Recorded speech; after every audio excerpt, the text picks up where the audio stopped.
मराठवाड्यातील छत्रपती संभाजीनगर, जालना आणि नांदेड जिल्ह्यात टँकर सुरू आहेत। तिन्ही जिल्ह्यातील तब्बल 57 गावं, 11 वाड्यांना 83 टँकरद्वारे पाणी पुरवठा करण्यात येतोय। छत्रपती संभाजीनगर तालुक्यातील 8 गावे आणि 5 वाड्यांना 12 टँकरने पाणी पुरवठा होतोय। नांदेड जिल्ह्यातील भोकर तालुक्यातील 1 व माहूर येथील एका गावालाही टँकरने पाणी पुरवठा होतोय। जालना जिल्ह्यातील 13 गावे व 5 वाड्यांना मिळून 30 टँकरने पाणी पुरवठा त्या ठिकाणी केला जात आहे। संभाजीनगर, जालना, नांदेड जिल्ह्यात मात्र त्या ठिकाणी टँकर सुरू आहेत। तिन्ही जिल्ह्यातील 57 गावं, 11 वाड्यांना 83 टँकरद्वारे पाणी पुरवठा करण्यात येतोय। संभाजीनगर, जालना, नांदेड जिल्ह्यात त्या ठिकाणी टँकर सुरू आहे। मराठवाड्यात पुन्हा एकदा भीषण अशी पाणी टंचाई सध्या पाहायला मिळत आहे। एप्रिल महिन्यातच या ठिकाणी आता पाणी टंचाईला त्या ठिकाणच्या स्थानिक नागरिकांना सामोरं जावं लागतं। मराठवाड्यातील छत्रपती संभाजीनगर, नांदेड, जालना या ठिकाणी तिन्ही जिल्ह्यामध्ये तब्बल 57 गावात टँकरने पाणी पुरवठा सुरू आहे।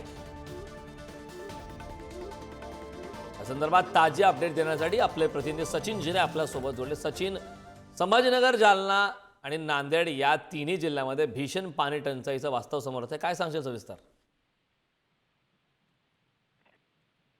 कारण खरं आहे, महाराष्ट्रामध्ये सध्या जर आपण पाहिलं तर मोठ्या प्रमाणात पाण्याची टंचाई, अनेक अशी गावं आहेत त्या गावांमध्ये पिण्याला देखील पाणी नाही। त्यामुळे अनेक दूर हंडा घेऊन घुटभर पाण्यासाठी महिलांना फिरावं लागते, अशी परिस्थिती आहे। छत्रपती संभाजीनगर जो मराठवाड्यातला केंद्रबिंदू आहे आणि मराठवाड्याच्या केंद्रबिंदूमध्ये सध्या मोठ्या प्रमाणात आपल्याला टँकरद्वारे पाणी पुरवठा होताना पाहायला मिळत आहे। कारण की आपण पाहतो की छत्रपती संभाजीनगरमध्ये आज घडीला 10 दिवस ते 8 दिवस आड नळाला पाणी येत आहे, अशी भीषण परिस्थिती ही छत्रपती संभाजीनगरची झालेली आहे।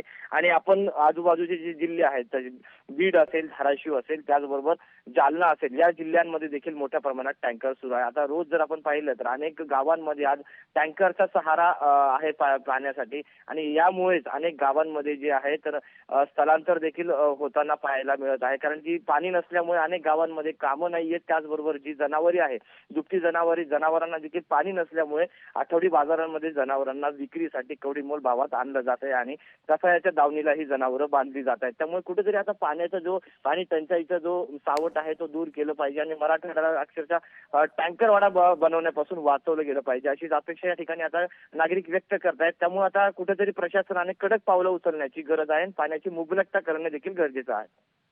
नक्कीच सचिन, प्रशासनाने यामध्ये दखल घेऊन या संदर्भात काहीतरी उपाययोजना तात्काळ करणं अत्यंत आवश्यक आहे। खूप खूप धन्यवाद सचिन या सविस्तर अशा माहितीबद्दल।